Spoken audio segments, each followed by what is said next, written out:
ভাঙনের হাত থেকে বিবিয়ানা বিদ্যুৎ কেন্দ্র রক্ষা এবং বর্ষা মৌসুমে ৩ জেলার রক্ষা প্রকল্পে ব্যাপক অনিয়ম পেয়েছে সংসদীয় তদন্ত কমিটি।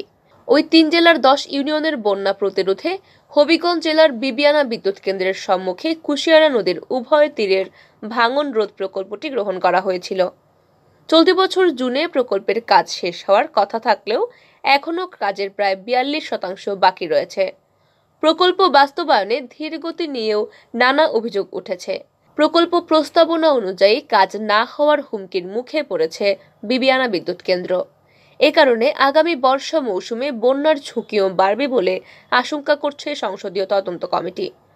জাতীয় সংসদ ভবনে বৃহস্পতিবার অনুষ্ঠিত পানি সম্পদ মন্ত্রণালয় সম্পর্কিত সংসদীয় স্থায়ী কমিটির বৈঠকে এই প্রতিবেদন উত্থাপন করা হয়।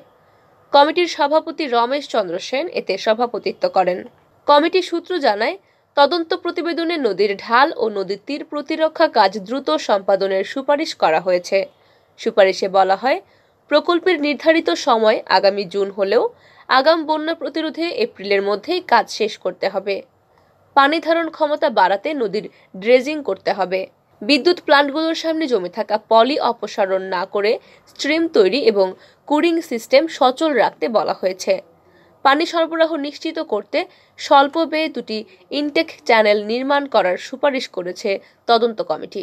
এছাড়া বিদ্যুৎ কেন্দ্রের মালামাল নৌপথে সরবরাহের জন্য 2টি জেটি নির্মাণের ব্যবস্থা করা, প্রকল্পের প্রতিরক্ষা কাজ টেকসই করতে স্লপিং ব্লক, ডাম্পিং ব্লক এবং জিওটিউবের মান ও স্থাপন পদ্ধতি নিয়মিত তদারকির সুপারিশ করা হয়েছে প্রতিবেদনে। প্রতিবেদন সম্পর্কে তদন্ত কমিটির অন্যতম সদস্য নুরুন্নবী চৌধুরী শাওন বলেন, প্রকল্পটি বাস্তবায়নে নানা অনিয়ম ও ধীরগতি লক্ষ্য করা গেছে। প্রকল্প অনুযায়ী নদীর উভয় তীরের কাজ হওয়ার কথা, কিন্তু গত 2.5 বছরে শুধু ডান তীরে কাজ হয়েছে, অথচ বিদ্যুৎ কেন্দ্রটি নদীর বাম তীরে অবস্থিত। মূলত বিদ্যুৎ কেন্দ্র রক্ষার জন্য এই প্রকল্পটি পাশ হয়েছে। এখন বাম তীরে পলি জমে নদী সংকীর্ণ হয়ে গেছে, এতে বিদ্যুৎ কেন্দ্র ঝুঁকির মুখে পড়েছে।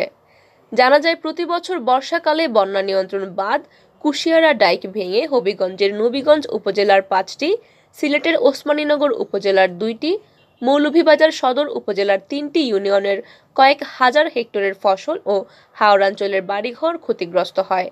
এলাকাবাসীর দাবির ফলে 2020 সালের ফেব্রুয়ারিতে 573 কোটি টাকা ব্যয়ে প্রকল্পটি গ্রহণ করে পানি উন্নয়ন বোর্ড।